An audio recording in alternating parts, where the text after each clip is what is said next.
अस्सलाम वालेकुम नाजरीन, अब तक की सबसे बड़ी और अहम तरीन खबर से हम आपको आगाह करने जा रहे हैं कि दूसरे क्रिकेट टेस्ट मैच का दूसरा दिन पाकिस्तान और बांग्लादेश के दरमियान दूसरे क्रिकेट टेस्ट मैच का टॉस पाकिस्तान ने जीतकर पहले बैटिंग का फैसला किया।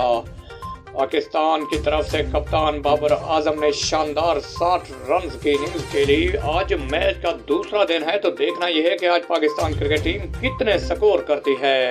इस खबर की तमाम तर तफसीलात से हम आपको आगाह करेंगे, लेकिन उससे पहले अगर आप हमारे चैनल पर न्यू हैं तो हमारा चैनल सब्सक्राइब करके घंटी के बटन को प्रेस कर दें ताकि हर आने वाला न्यू नोटिफिकेशन आपको मिलता रहे। तो आपका कीमती वक्त ज़ाया किए बगैर चलते हैं आज की वीडियो की तरफ और आपको बताते हैं कि पाकिस्तान और बांग्लादेश के दरमियान दूसरा क्रिकेट टेस्ट मैच शेर बंगला क्रिकेट स्टेडियम ढाका में जारी है। आज मैच का दूसरा दिन है। पाकिस्तान ने मैच के पहले दिन 2 विकेटों के नुकसान पर 160 रन बनाए थे। कप्तान बाबर आजम ने शानदार 60 रन की इनिंग्स